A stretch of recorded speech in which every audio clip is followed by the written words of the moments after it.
इसके पहले tally prime download और इंस्टॉलेशन के बारे में बताए हैं। टैली इंस्टॉलेशन के बाद पहला काम है कंपनी क्रिएशन। इस वीडियो में कंपनी क्रिएशन के बारे में बता रहे हैं। इस वीडियो में कंपनी क्रिएशन के सिर्फ जरूरी एंट्री के बारे में ही बताएंगे ताकि आप तुरंत कंपनी क्रिएट कर सके। कंपनी क्रिएशन के एडिशनल इंफॉर्मेशन एंट्री और ऑल्ट्रेशन अलग वीडियो में बताए हैं। D Vidya work from home series के इस वीडियो के अंत में दिया हुआ क्वेश्चन आंसर और असाइनमेंट कंप्लीट कर भेजें ताकि आपको नेक्स्ट चैप्टर का स्टडी मटेरियल्स मिले। जल्द से जल्द हर चैप्टर कंप्लीट करे, फिर टेस्ट और इंटरव्यू दे। इंटरव्यू के बाद वर्क फ्रॉम होम जॉब मिलेगा। टैली प्राइम इंस्टॉल हो जाने के बाद आपका डेस्कटॉप के ऊपर टैली प्राइम का एक तो आइकॉन दिखाई देगा। टैली प्राइम को ओपन करने के लिए इस आइकन के ऊपर क्लिक कीजिए। इसके बाद आपको थोड़ा टाइम लगेगा ये टैली प्राइम ओपन होने के लिए। अभी आपका टैली प्राइम का स्क्रीन ओपन हो गया। इसके बाद पहला जो स्क्रीन आएगा वो लाइसेंस का स्क्रीन, जहां से आप नए लाइसेंस को एक्टिवेट कर सकते हैं, आपका एग्जिस्टिंग लाइसेंस को रीएक्टिवेट कर सकते हैं और आपका लाइसेंस को अगर कोई आप नेटवर्क के थ्रू में एक्सेस करना चाह रहे हो तो वो भी कर सकते हो। फिलहाल हम लोग अभी कंटिन्यूइंग एजुकेशनल मोड में क्लिक कर रहे हैं। कंटिन्यूइंग एजुकेशनल मोड के ऊपर क्लिक करने के बाद आपका टैली का स्क्रीन फॉर एजुकेशनल मोड में खुल गया। अभी आपका जो पहला स्क्रीन आ रहा है वो सिलेक्ट कंपनी स्क्रीन। अगर पहले से आपका कोई कंपनी सिलेक्ट क्रिएट कर चुके हैं आप, तो उस लिस्ट ऑफ कंपनी यहाँ पर दिखाएगा। लेकिन हम लोग पहले कोई कंपनी नहीं बनाया, अभी नया से हम लोग कंपनी बनाने के लिए जा रहा है। तो नया से कंपनी बनाने के लिए आपको क्रिएट कंपनी के ऊपर क्लिक करना पड़ेगा। Company creation screen. You have learned how to load Tally from desktop. If Tally icon is created at desktop or from window and working with educational module of Tally. We now discuss working with educational module as students learn from education module. Mastering tally prime एक अनोखी किताब है। इस किताब को पढ़ने के साथ स्मार्टफोन में डिजिटल मीडिया जैसे वीडियो, ऑडियो और इमेज से सीखना और भी आसान और दिलचस्प होती है। इस किताब के हर पेज में कई क्यूआर कोड है। इसे स्कैन कर आप और स्मार्टफोन में और भी डिटेल्स देख सकते हैं। इस 200 पेज की किताब में करीब 1200 पेज की प्रिंटेड बुक के कंटेंट्स को क्यूआर कोड से प्ले कर देखें। आप किताब के कवर को देख रहे हैं। आइए इस किताब में क्या है देखें। फ्रंट कवर में किताब की हाइलाइट्स देखें। यह किताब क्या क्या टॉपिक कवर करता है, यह बैक कवर में देखें। किताब के प्रमुख भाग। यह किताब 3 प्रमुख भागों में बंटी हुई है। पहला भाग बेसिक अकाउंटिंग में पूरी अकाउंटिंग सिस्टम के बेसिक समझाया गया है। Advance financial accounting. दूसरा भाग एडवांस्ड फाइनेंशियल अकाउंटिंग में अकाउंटिंग के एडवांस फीचर्स एक्सप्लेन किया गया है। Free tutorial, projects, job interview और वर्क फ्रॉम होम डी विद्या के लर्न एंड अर्न स्कीम की जानकारी तीसरे भाग में दी गई है। इस भाग में प्रैक्टिकल बिजनेस एप्लीकेशन, प्रश्न उत्तर, टैली के प्रोजेक्ट्स, ऑनलाइन इंटरव्यू के प्रोसेस वगैरह की पूरी जानकारी दी गई है। डी विद्या ट्रेनिंग कोर्स के दौरान प्रैक्टिकल प्रोजेक्ट्स का रनिंग करने का डिटेल्स भी दिया गया है।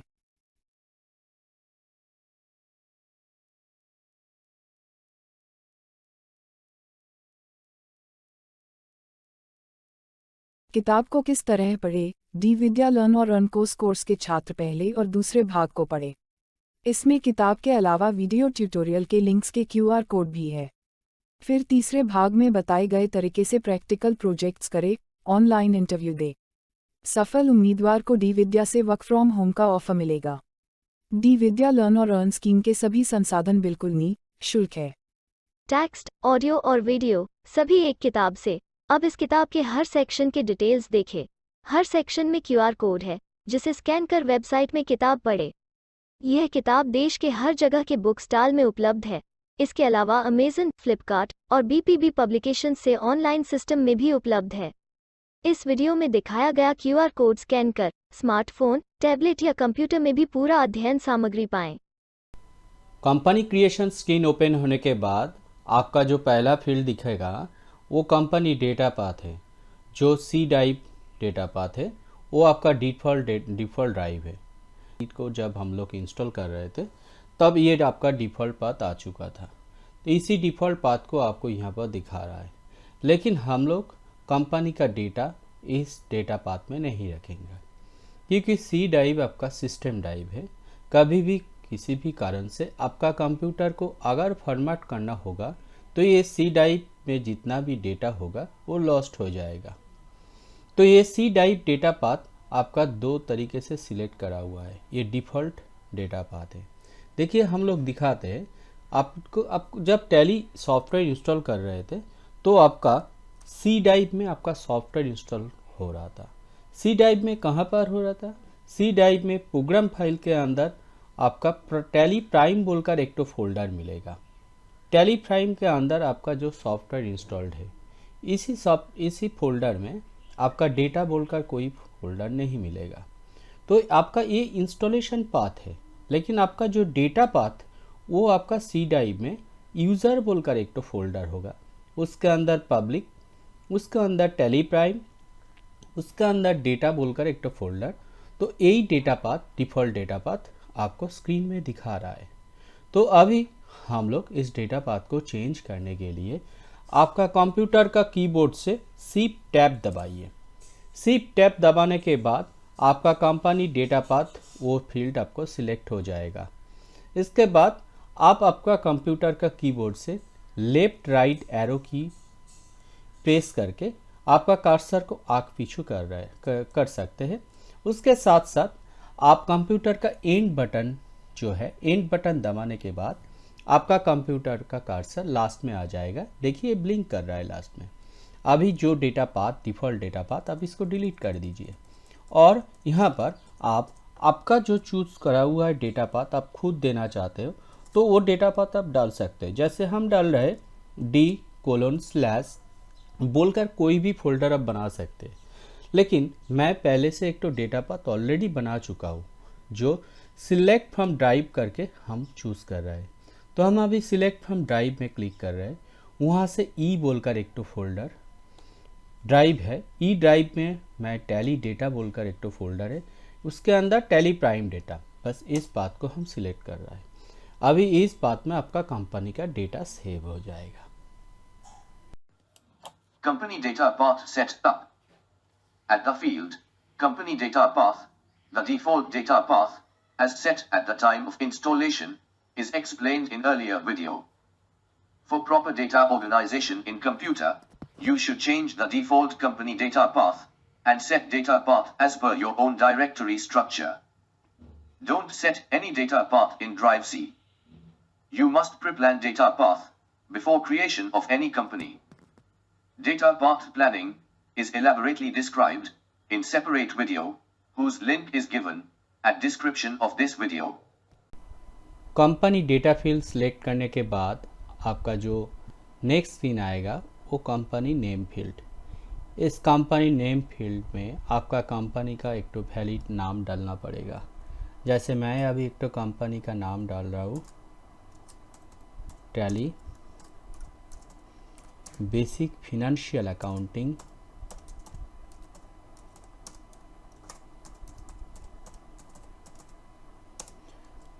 इसके अंदर मैं यही जो दे रहा हूँ, मतलब ये हेड ऑफिस है। अगर आप कोई ब्रांच ऑफिस का अकाउंट्स कंपनी क्रिएट करने जा रहा है तो अगर वो कोलकाता होगा तो कोलकाता दीजिए, अगर वो पटना होगा तो पटना डालिए। तो फ़िलहाल मैं अभी इसको हेड ऑफिस बोलकर ही रखता हूँ। उसके बाद आपको फिनेंशियल ईयर सिलेक्ट देना पड़ेगा। फिनेंशियल ईयर जैसे मैं अभी फिनेंशियल ईयर दे रहा हूँ,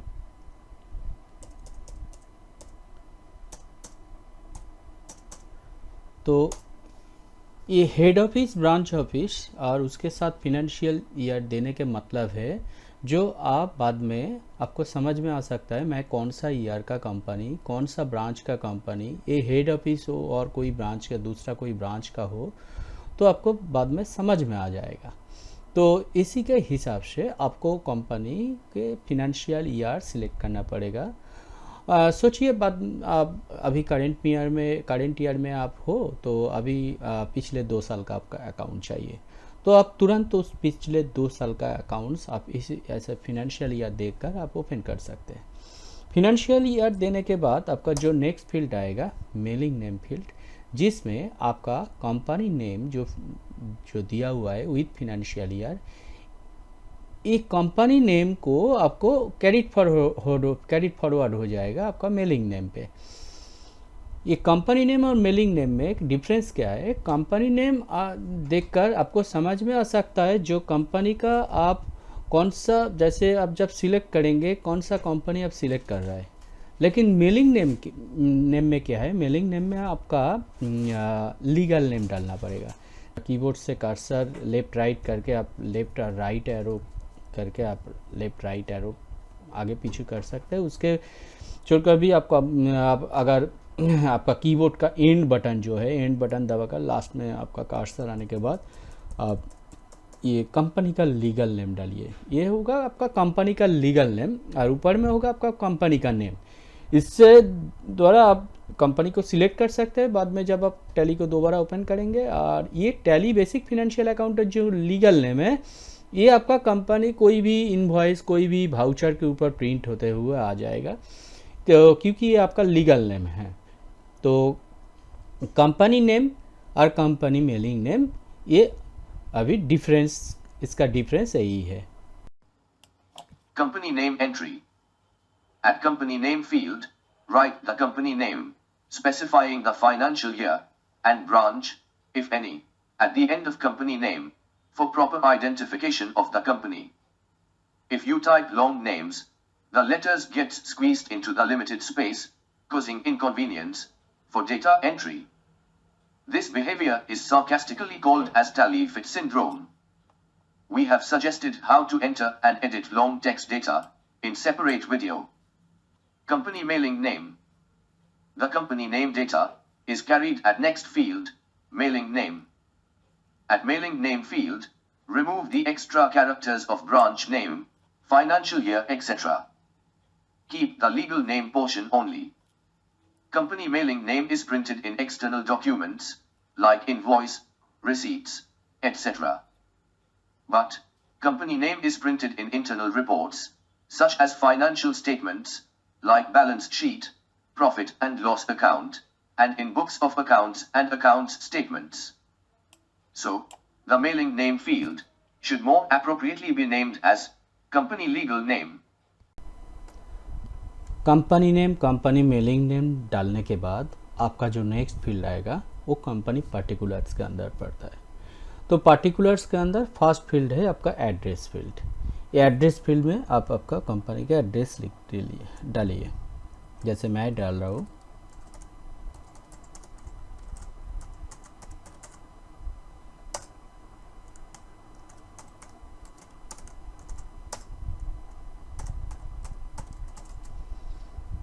अभी जैसे देखिए ये एड्रेस फील्ड हम लोग 2-3 फील्ड में हम लोग डाल सकते हैं, लेकिन आप ये चीज़ ख्याल रखेंगे, जो जैसे मैं अभी यहाँ पर अगर पिन डाल देता हूँ, तो ये पिन देने के लिए मेरा पार्टिकुलर्स में और एक तो फील्ड है, तो हम लोग वो चीज़ नहीं डालेंगे। वो चीज़ हम लोग जहाँ पर ये चीज़ नीचे में फील्ड देने के लिए जगह है, वो चीज़ हम ऊपर में रिपीट नहीं करेंगे। तो जैसे मैं यहाँ तक ही छोड़ देता हूँ, उसके बाद मेरा जो फील्ड आएगा वो स्टेट सिलेक्शन फील्ड। इस स्टेट सिलेक्शन फील्ड में हम लोगों को स्टेट सिलेक्ट करना पड़ेगा। जैसे कोई अंडमान निकोबार द्वीपपुंज, आंध्र प्रदेश, असम, बिहार, कोई भी स्टेट चूज सकते हैं। अभी फ़िलहाल मैं वेस्ट बंगाल चूज़ कर रहा हूँ।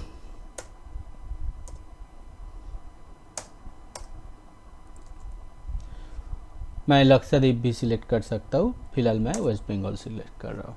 देखिए जब मैं वेस्ट बंगाल सिलेक्ट कर रहा हूँ तो ऑटोमेटिक कंट्री फील्ड स्किप कर गया, क्योंकि ये इंडिया के अंदर है, ऑटोमेटिक ही इंडिया ले लिया। अभी और एक तो चीज़ देखिए, इंडिया सिलेक्शन होने के साथ ही साथ आपका जो बेसिक करेंसी सिंबल और आपका फॉर्मल नेम INR ये दोनों ही ऑटोमेटिक आ जाएगा। जैसे मैं अगर चाहता हूँ तो ये इंडिया ना होकर ये बांग्लादेश होगा, तो मैं जब भी इसको बांग्लादेश सिलेक्ट करूँगा तब देखिए ऑटोमेटिकली आपका बेस करेंसी सिंबल और आपका फॉर्मल नेम ऑफ सिंबल ये चेंज हो जाएगा। तो फिलहाल मैं इसको इंडिया ही रखता हूँ। इंडिया रखने के बाद बाकी जो फील्ड है ये सब फील्ड अभी मैं एंटर करके स्किप करके जा रहा हूँ, क्योंकि इसके बारे में आपको डिटेल्स बाद में बताऊंगा। तो अभी फ़िलहाल मैं इसको एंटर करके नेक्स्ट फील्ड में जंप कर रहा हूँ। अभी आपका जो फील्ड आएगा वो financial year beginning from. Financial year beginning from ये इस फील्ड के मतलब है जो आप जैसे आपका फिनेंशियल ईयर, हम लोगों का फिनेंशियल ईयर है 1 साल के लिए, जैसे 1 अप्रैल to 31 मार्च। अगर करेंट ईयर 1 अप्रैल 2002 से आपका कंपनी फिनेंशियल ईयर स्टार्ट होता है तो आपका कंपनी का एंडिंग ईयर जो फिनेंशियल ईयर एंड होगा वो 31 मार्च 2023। तो 1 साल के लिए फिनेंशियल ईयर बनता है। तो इसीलिए अभी ये आपका फिनेंशियल ईयर करेंट ईयर से 1 अप्रैल 2002 से ही स्टार्ट होगा। Financial year beginning from. At financial year beginning from field, enter the start date of financial year. The financial year may begin from any date. Tally automatically creates financial year of 1 year from the financial year beginning from date. For example, if you enter 13th October 2022 at financial year beginning from, then Tally will create financial year period from 13th October 2022 to 12th October 2023. However, organizations usually create accounts from 1st April to 31st March of next year, aligning with income tax rules. So, at financial year beginning from field, 1st April of the year is entered. Financial year beginning के बाद आपका जो field आता है वो book beginning from. इस field में आपका 1 अप्रैल बाय डिफ़ॉल्ट आपका 1 अप्रैल 2002 ही आएगा, क्योंकि आपका बुक जिस डेट फिनेंशियल ईयर से स्टार्ट हो रहा है वही डेट आपको यहाँ पर डालना पड़ेगा। तो अभी फ़िलहाल बुक बिगिनिंग फ्रॉम डेट 1 अप्रैल 2002 ही रहेगा।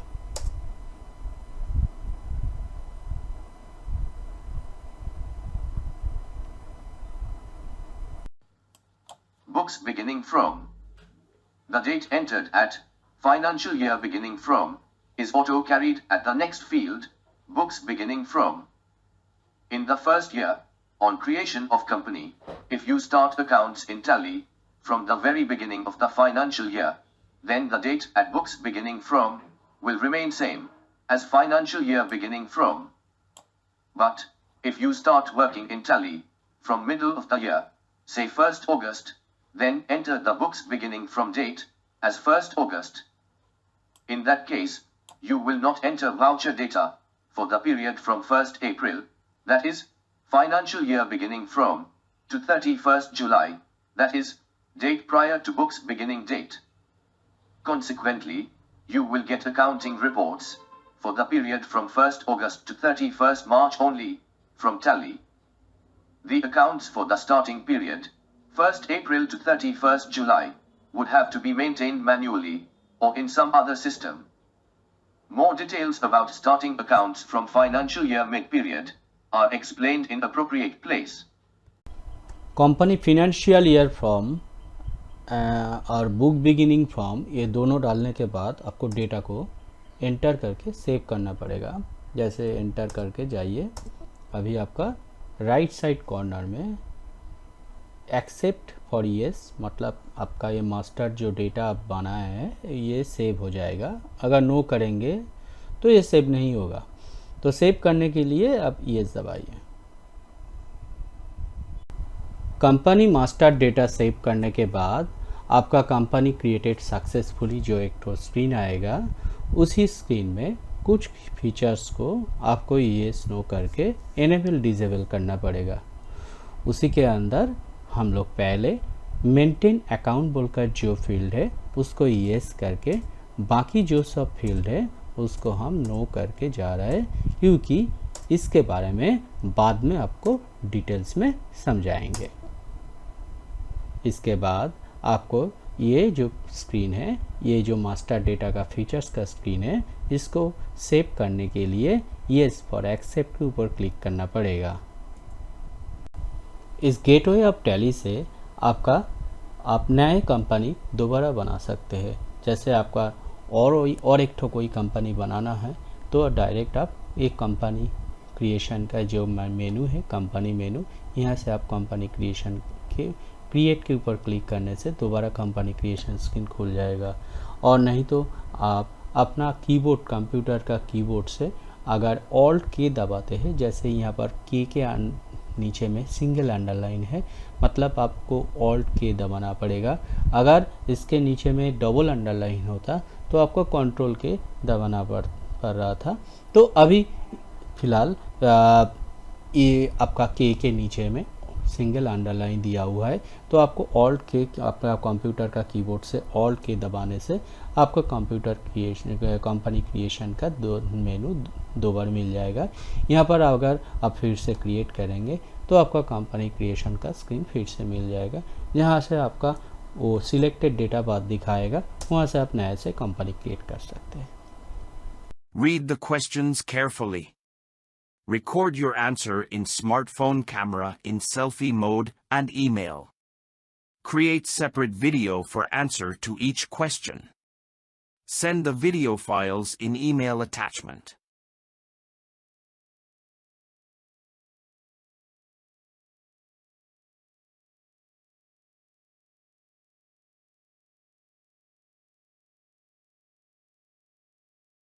Tally Prime Company Creation Assignments. Read the assignment carefully. Create a company in Tally Prime and capture screenshots as directed. Send the screenshots and Tally data folder by email attachment.